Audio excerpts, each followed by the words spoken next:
Well, hello, hello, hello.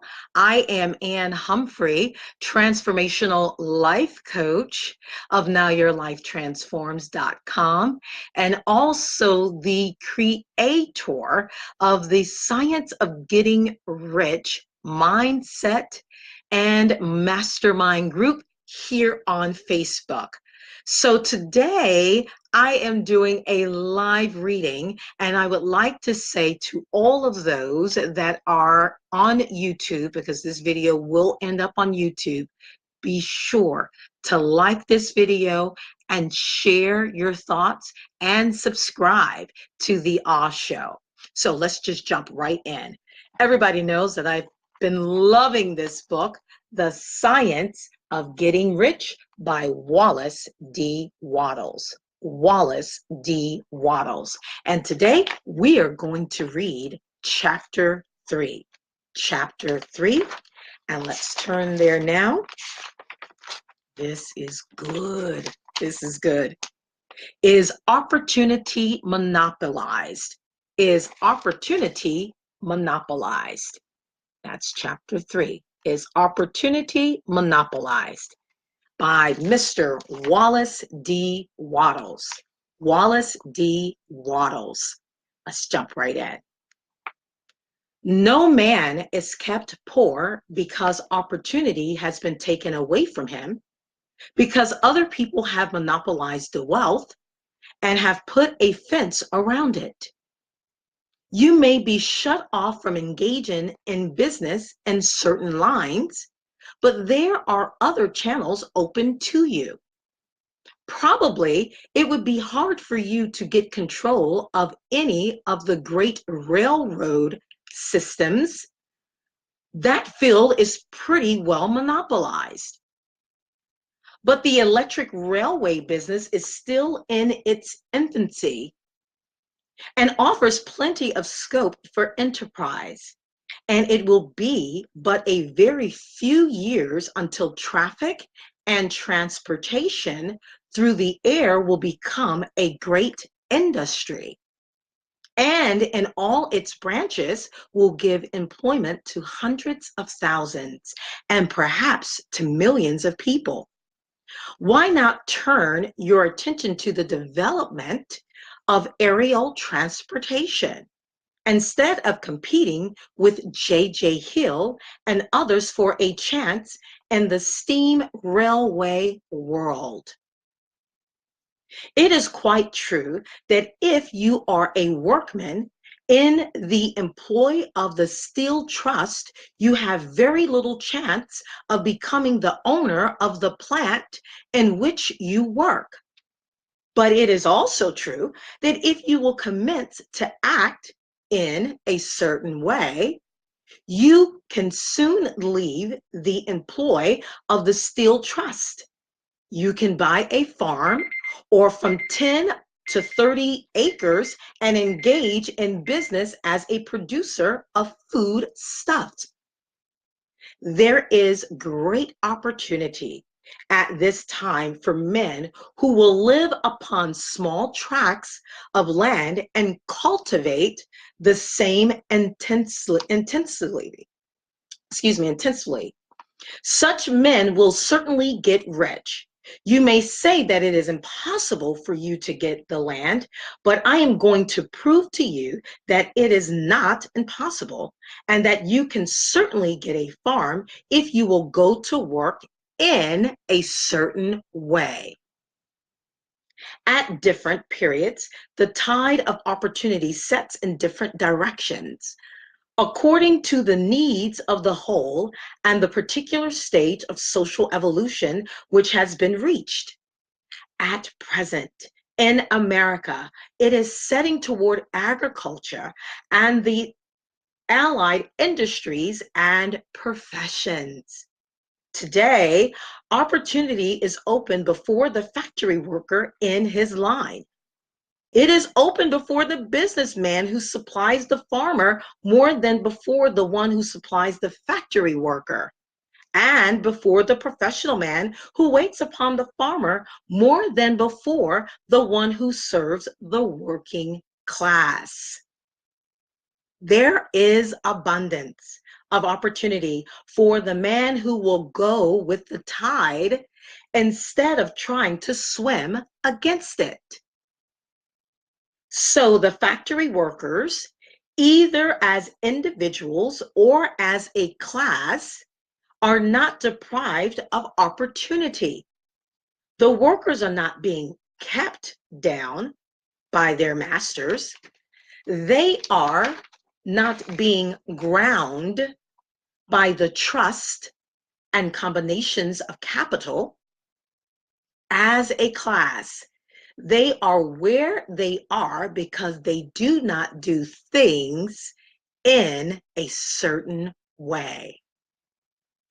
If the workers of America choose to do so, they could follow the example of their brothers in Belgium and other countries and establish great department stores and cooperative industries. They could elect men of their own class to office and pass laws favoring the development of such cooperative industries. And in a few years, they could take peaceable possession of the industrial field. The working class may become the master class whenever they will begin to do things in a certain way. The law of wealth is the same for them as it is for all others. This they must learn, and they will remain where they are as long as they continue to do as they do. The individual worker, however, is not held down by the ignorance or the mental slothfulness of his class. He can follow the tide of opportunity to riches, and this book will tell them how, will tell him how. No one is kept in poverty by a shortness in the supply of riches. There is more than enough for all. A palace as large as the Capitol at Washington might be built for every family on earth from the building material in the United States alone. And under intensive cultivation, this country would produce wool, cotton, linen, and silk enough to clothe each person in the world finer than Solomon was arrayed in all his glory, together with food enough to feed them all luxuriously. The visible supply is practically inexhaustible, and the invisible supply really is inexhaustible. Everything you see on earth is made from one original substance, out of which all things proceed. New forms are constantly being made, and the older ones are dissolving. But all are shapes assumed by one thing. There is no limit to the supply of formless stuff or original substance. The universe is made out of it, but it was not all used in making the universe. The spaces in, through, and between the forms of the visible universe are permeated and filled with the original substance, with the formless stuff, with the raw material of all things. 10,000 times as much has been made might still be made. And even then, we should not have exhausted the supply of universal raw material. No man, therefore, is poor because nature is poor, or because there is not enough to go around.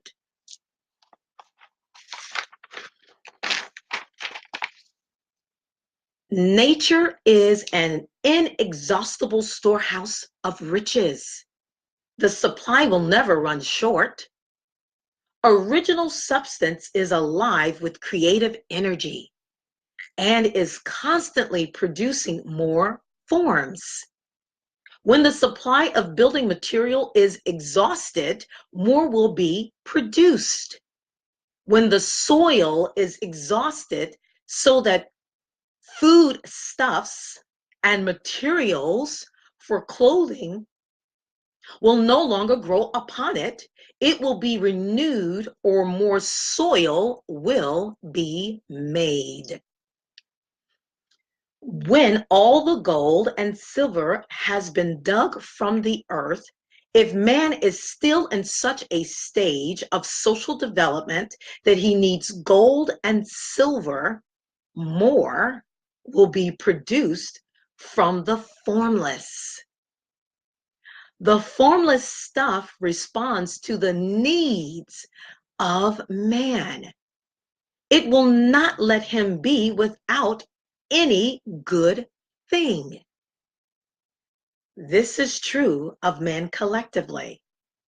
The race as a whole is always abundantly rich. And if individuals are poor, it is because they do not follow the certain way of doing things which makes the individual man rich. The formless stuff is intelligent. It is stuff which thinks. It is alive and is always impelled toward more life. It is the natural and inherent impulse of life to seek to live more. It is the nature of intelligence to enlarge itself and of consciousness to seek to extend its boundaries and find fuller expression. The universe of forms has been made by formless living substance, throwing itself into form in order to express itself more fully. The universe is a great living presence, always moving inherently toward more life and fuller functioning. Nature is formed for the advancement of life. Its impelling motive is the increase of life. For this cause, everything which can possibly minister to life is bountifully provided. There can be no lack unless God is to contradict himself and nullify his own works. You are not kept poor by lack in the supply of riches. It is a fact which I shall demonstrate a little farther on, that even the resources of the formless supply are at the command of the man or woman will act and think in a certain way. This is amazing. Listen, you know what? This is so amazing. This concludes chapter 3 of Mr. Wallace D. Wattles, The Science of Getting Rich. Is opportunity monopolized? Is opportunity monopolized? Listen, guys, let me just say this. This is so amazing. I just want to kind of recap on a couple of sentences. I mean, everything he said is profound. And I encourage each and every one of you, whether you're watching this on Facebook Live, whether you're watching it on the replay, whether you are the YouTubers, take your time, digest this information, because this man was ahead of his time. This book was written in 1910, and it still makes sense in 2019. Listen, guys, let me just go over a couple of things that he said in chapter 3. Is opportunity monopolized? Is opportunity monopolized? This is something that I in fact, I put this quote down earlier today in the Facebook group page. For those of you who are not a part of the Facebook group page, it is called The Science of Getting Rich, Mindset and Mastermind. Mindset and Mastermind. Make sure you add that, and of course, look for AnneHumphrey. But let me just read this to you. It states, and I will reread what I wrote earlier in the group page, because this just makes so much sense. Well, first, let me just read this part here. It says, the working class may become the master class whenever they will begin to do things in a certain way. The law of wealth is the same for them as it is for all others. This they must learn, and they will remain where they are as long as they continue to do as they do. I mean, do you guys get that? This is so deep. He's basically saying, listen, guys, it doesn't matter if you're the working class. If you do things in a certain way, you will then become the master class. Oh, this is profound information, and it's got to be in your bones. You've got to see it. You've got to feel it. It's got to be oozing out of your pores. You've got to get this, folks. Wake up. Wake up. This man has already written it. This is it right here. For those of you who may have not printed your book, I'm putting it up closer to you so then you'll know that these are the words from Mr. Wallace D. Wattles. You've got to read it and you've got to understand it. Okay, listen, let me say this to you. So many of you are looking for, the secret codes to unlock. Everyone says, oh, I have the code, I have the code, I have the code. And then someone else will say, well, all I need is the code to unlock. So then I too can also be able to experience the abundance and the prosperity that everyone else is experiencing. And then AnneHumphrey comes along and says, here's the code. You want it? Here's the code by Mr. Wallace D. Wattles. You want it? Here it is. And you won't even pick it up. You won't even read it. You won't even look at the videos. You won't even do your due diligence. And the code is right here. Here is the code. The Science of Getting Rich by Mr. Wallace D. Wattles. He figured it out. There is no need to reinvent the wheel. The wheel has already been invented. All we have to do is study this, and then master this, and then become and do things in a certain way so then we can see the fruits of our labor. Wow, this is beautiful, folks. Let me see. There is something else I like to share. This is what I shared earlier in the group. So for those of you who are on YouTube, you haven't seen it, again, I invite you to join the group. But every now and then I like to put down quotes because basically you can quote the whole book. So this is what he says in Is Opportunity Monopolized? Is Opportunity Monopolized? I'm going to read here from the bottom. Read here from the bottom, right there. It says, so the factory workers, either as individuals or as a class, are not deprived of opportunity. The workers are not being kept down by their masters. They are not being ground by the trust and combinations of capital. As a class, they are where they are because they do not do things in a certain way. This is so profound. I love Mr. Wallace D. Wattles. I urge each and every one of you, get the book, print the book, read it every single day. Let it seep into your pores. Eat, sleep, live the science of getting rich.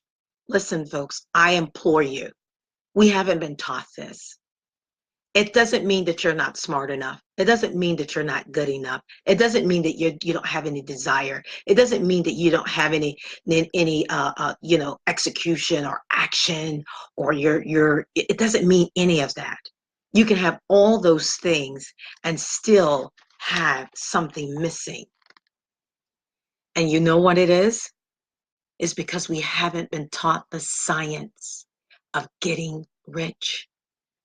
And that's what's been missing, because we haven't been taught that. I want to share something a little earlier with a very dear friend of mine. He shared with me earlier, and I just want to share these encouraging words, because sometimes it takes another voice. If you hear it from another voice, maybe it'll make sense. Maybe you'll say, oh, that AnneHumphrey, she gets excited, she's thrilled, but I'm just not feeling that yet. And I just want to read something to you today, that was sent to me by someone here that's one of our leaders here in Broward County. This is what he said to me. He said simply this. He says he's a big time journalist here in South Florida. He says, there cannot be another day in which we are not reading this book. I just finished slowly reading each chapter. Now to learn the book. Thank you, Lady Anne, for through your constant search for truth and its enlightenment, you found this book and shared its profoundness with me. Stay blessed. Listen, folks, there are people that's getting this. Like I said, it doesn't matter what walk of life you are. I don't care if you're PhDer. I don't care if you're double PhD'd. I don't care if you're the man like my father who did construction, and my father's gifts was in his hands. As I said before, my father tapped into something years ago. That's why he had an abundance of money. And that's why it's so important that although my father tapped into it, it's important that we not only tap into it, but that we understand what we're tapping into, so then we can keep it. Because oftentimes people may tap into things and they see things are happening. They see a lot of prosperity and abundance is happening. But when they tap into something, and if they have not been taught on how to keep it or how to stay in that dimension and being able to be a good steward while you're there, then oftentimes you don't know how to go back in. But we don't have to worry about that, ladies and gentlemen, because the science of getting rich by Wallace D. Wattles, he has given us the roadmap. He has given us the clues. There are no more, we need to find a clue. All I ask of you to do is print the PDF, listen to the audios, read the book, let the book read you. And if you honestly do those steps, you cannot say to me that there is nothing that you didn't learn. There's no way that you can say that you have not learned anything that Mr. Wallace D. Wattles wrote in 1910. 1910, and we are in 2019. I want to read some other excerpts, as I always do, because every time I read this book, Or shall I say this to another friend of mine who I speak to. I say, as the book is reading me, it always reveals something else. It always gives me another piece to my puzzle. See, right now, I am putting my puzzle together. You must put your puzzle together. The book will guide you. The book will lead you. This book will not give you no more than what you can handle. This book will guide you through every step if you open yourself and just receive the information and believe the information. And then the rest will be history. Oh my goodness. Okay. I'm just so excited. I guess you can tell I'm so excited because I am thrilled when I learn new information and I learn new ways to grow my mindset and expand my ability. It is always a beautiful day when doing that. I've shared this before, but I think in my heart of hearts, I need to share it again. And there's two different passages that I'm going to reread again. This is chapter 9, How to Use the Will. Chapter 9, How to Use the Will. Chapter 9, okay?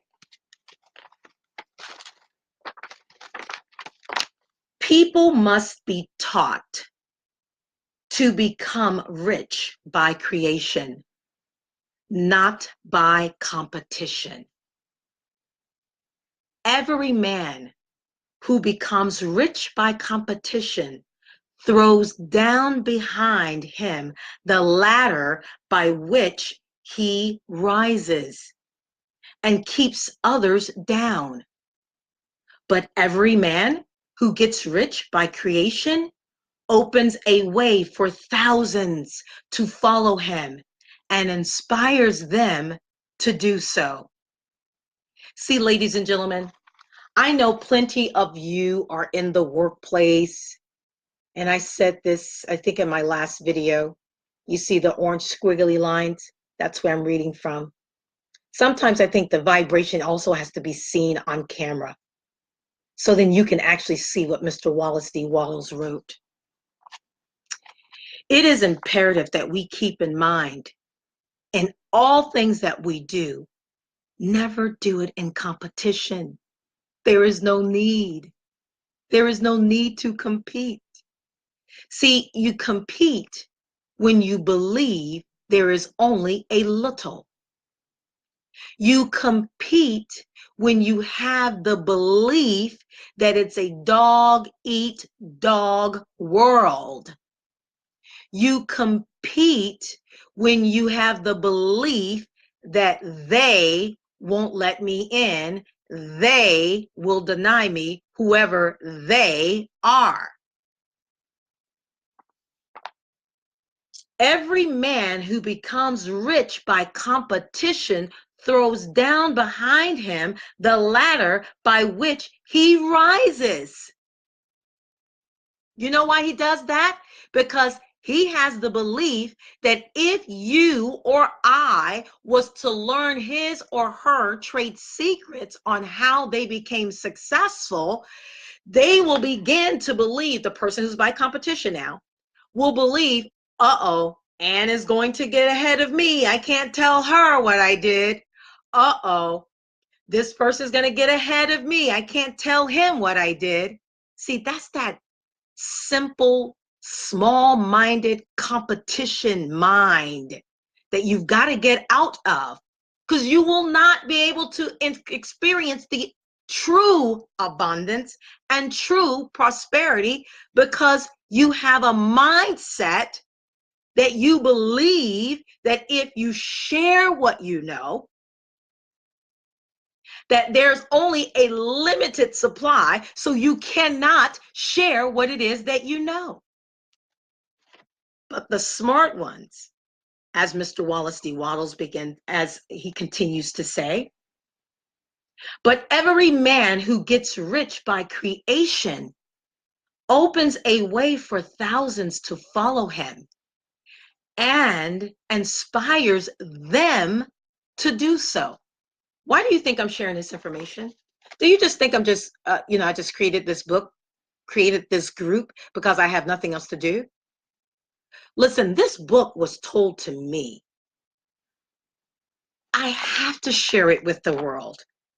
I have to share it with the world because I already know I come from prosperity and abundance. And I already know that there is loads and loads of prosperity and abundance for you, me, and everyone else to be able to bask in, to be able to enjoy. That's the reason why I love to share. Because I am a creator. And as I said before, I cannot ever, never, ever, ever, ever get anything that belongs to you. And you cannot get anything that belongs to me at all. What belongs to me will be with me. What belongs to you will be with you. It's just that simple, folks. This man here, Mr. Wallace D. Wattles, I don't know why you're not reading it, but you've got to read it. I want to read from chapter 11. Chapter 11 is named Acting in a Certain Way. And I just want to read a profound and short excerpt from chapter 11.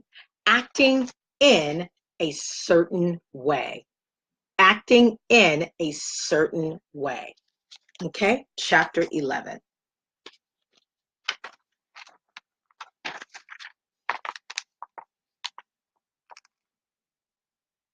So he says, Mr. Wallace D. Wattles, your pocketbook is not going to be transformed into a Fortunata's purse, which shall be always full of money without effort on your part. This is the crucial point in the science of getting rich. Right here, where thought and personal action must be combined.